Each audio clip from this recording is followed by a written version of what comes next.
Baghdad Maaz अल्लाह खुदा नहीं है। आज लोग कहते हैं कि तुम लोग वलियों को खुदा का दर्जा बढ़ा देते हो। हम कहते हैं वली खुदा के मोहताज हैं, मगर अल्लाह फरमाता है जो मेरा जिक्र करता है तुम लोग वो नहीं होते जो वो होते हैं।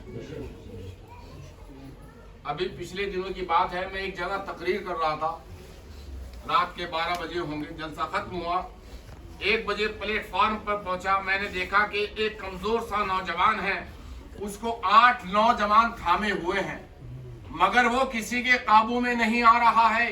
मैंने कहा साहब कमजोर है, आप तगड़े तंदुरुस्त हैं, आप इसको काबू में नहीं ला सकते। बोले मौलाना इसके अंदर जिन है। मैंने कहा मतलब? कहने लगे साहब जिन सरायत कर गया है, बज़ाहिर आसाब इसके हैं, अंदर कुव्वत जिन की है, बज़ाहिर वजूद इसका है, अंदर ताकत जिन की है, आंखें इसकी हैं, देखना जिन का है, कान इसके हैं, सुनना जिन का है, पांव इसके हैं, चलना जिन का है, बज़ाहिर ये कमजोर सा है मगर अंदर पावर जिन की है। मैं पूछता हूं जिसके अंदर साया चला जाए जिन का, तुम कहते हो वो जिन का मजहर हो सकता है, तो हम भी यही कहते हैं कि जो फना फिर रसूल होकर फना फिल्लाह के मकाम पर पहुंचता है तो आंखें उसकी होती हैं, देखना खुदा का होता है, कान उसके होते हैं, सुनना खुदा का होता है, पांव उसके होते हैं, चलना खुदा का होता है, हाथ उसके होते हैं, कुव्वत खुदा की होती है, इशारा उसका होता है, काम खुदा का होता है। आइए वली की, अल्लाह के वली की बारगाह हक की बारगाह में चलें। हमारे शहनशाह बगदाद जिनका आप दिन मना रहे हैं, वो पीराने पीर रोशन जमीर हैं। एक दिन बगदाद में एक अब्र जाहिर हुआ, एक बादल का टुकड़ा जाहिर हुआ, अंदर से आवाज आई, ए अब्दुल कादिर नमाज ना पढ़ा कर। लेकिन पीर भी तो पीर था, इल्म जाहिर भी था, इल्म बातिन भी था। दिमाग विलायत से सोचा और तरीकत की जबान से कहा, अब्दुल कादिर तू कौन होता है कि तुझ पर नमाज माफ हो जाए? जरा जोर से कह दो सुभान अल्लाह। तू कौन होता है कि तुझ पर नमाज माफ हो जाए? हमारे नबी सारी रात खड़े खड़े अल्लाह की बारगाह में क़याम करते, रुकू करते, सुजूद करते। जनाब उम्मुल मोमिनीन अर्ज करती, या रसूलल्लाह सो भी जाया करें। मेरे आका ने फरमाया, ए आयशा क्या मैं अल्लाह का शुक्रगुजार बंदा ना बनूं? अल्लाह ने मुझे नबियों का इमाम बनाया, नबी सारी रात इबादत करते।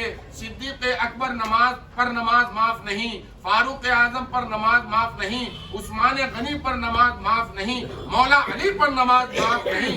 हजरत इमाम हुसैन करबला के मैदान में एक एक बच्चे को जाम शहादत नोश करा रहे थे, खुद 24 जख्म तलवार के और 35 तीर के आए थे, उन पर नमाज माफ नहीं। अब्दुल कादिर तू कौन होता है कि तुझ पर नमाज माफ हो जाए? ज़बाने विलायत से फरमाया, ला हौला वला कुव्वता इल्ला बिल्लाहिल अलीय्यिल अज़ीम। वो जितना भी नूर था, जितना भी धुआं था, धुआं हो गया। अंदर से आवाज आई, अब्दुल कादिर तुझे तेरे इल्म ने बचा लिया। हज़रत अब्दुल कादिर रज़ियल्लाहु ताला अन्हु ने फरमाया, जालिम अब भी मुझे गुमराह कर रहा है, मुझे मेरे इल्म ने नहीं बचाया, मुझे मेरे अल्लाह ने बचा लिया। हजरत पीराने पीर अक्सर फरमाया करते थे, ऐ लोगों गौर से सुनो, जो आदमी नमाज का पाबंद है, पंजगाना नमाज पढ़ता है, नमाज के बाद दरूद पाक पढ़ता है, माँ की इज्जत करता है, बाप का अदब करता है, मस्जिद के नमाजी की कद्र करता है और फिर हर जुमा के दिन आयतुल कुर्सी पढ़ लेता है। हजरत अब्दुल कादिर जिलानी फरमाते हैं, जब कयामत का दिन होगा, वो जहां भी फिर रहा होगा, मैं अब्दुल कादिर उसकी शफाअत कराऊंगा। पीराने पीर, 11वीं वाले पीर। आज लोग एतराज करते हैं तुमने 11वीं कहां से बनाई? हम उनसे कहते हैं मोहब्बत और अकीदत और उल्फत की निगाहों से देखो, ये 11वीं शरीफ की बात है। 11वीं शरीफ पर एतराज करने वालों, तारीख का मुताला करो। हजरत पीराने पीर रोशन जमीर हजरत शेख अब्दुल कादिर जिलानी रज़ियल्लाहु ताला अन्हु, जहां एक अल्लाह के वली थे, वहीं एक अजीम ताजिर भी थे। एक दिन मुल्क शाम से वापस आए, देखा दरवाजे पर एक साइल खड़ा है। घर से आवाज आई, एक साइल खड़ा है। अंदर से आवाज आई, माफी दो। फरमाया, हमारे दर से साइल खाली चला जाए, जब होता है तो दे देते हैं, जब नहीं होता है तो माफी देते थे।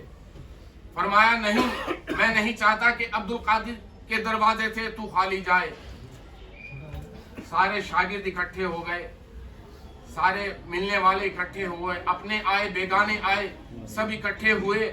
جمعے کی نماز کے بعد فرمایا بتاؤ میں یہ چاہتا ہوں کہ ایک دن مقرر ہو جائے، اس دن تم بھی گھر پر ہو، میں بھی گھر رہوں، شاگرد بھی موجود رہیں، میرے مرید بھی موجود رہیں، اور ہر سائل کو معلوم ہو کہ آج عبد القادر گھر میں موجود ہوگا، میں سارا مہینہ کماؤں گا اور ایک رات خرچ کر دوں گا۔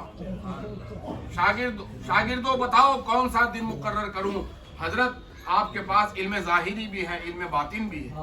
فرمایا جب آدم علیہ السلام کی توبہ قبول ہوئی تو 10ویں کا دن تھا، رات 11ویں کی تھی۔ جب نوح علیہ السلام کشتی جودی پہاڑی سے لگی تو دن 10ویں کا تھا، رات 11ویں کی تھی۔ جب حضرت ابراہیم علیہ السلام پر آگ گلزار ہوئی دن 10ویں کا تھا، رات 11ویں کی تھی۔ جب یونس علیہ السلام مچھلی کے پیٹ سے باہر آئے دن 10ویں کا تھا، رات 11ویں کی تھی۔ جب یوسف علیہ السلام نے تخت مصر پر اپنے والدین سے ملاقات کی تو دن 10ویں کا تھا، رات 11ویں کی۔ جب موسیٰ علیہ السلام نے کوہ طور پر پہنچ کر اللہ سے شرف ہم کلامی حاصل کیا تو دن 10ویں کا تھا، رات 11ویں کی۔ اور جب میدان کربلا میں حضرت امام حسین اپنے بچوں کو شہادت نوش کرا رہے تھے دن 10ویں کا تھا، رات 11ویں کی۔ ہم بھی یہی دن اور یہی رات مقرر کرتے ہیں۔ اب جو دن 10ویں کا ہوگا اور رات 11ویں کی ہوگی، کوئی بھی سائل عبد القادر کے دروازے پر آئے گا وہ واپس نہیں جائے گا۔ اسی دن سے آپ مشہور ہو گئے 11ویں والے پیر۔ ہر فقیر کو پتا ہے، ہر طالب دنیا، ہر طالب علم جانتا ہے کہ آج عبد القادر گھر میں موجود ہوگا، لہذا جو بھی آتا خالی نہ جاتا۔ اس دن سے آپ مشہور ہو گئے 11ویں والے پیر۔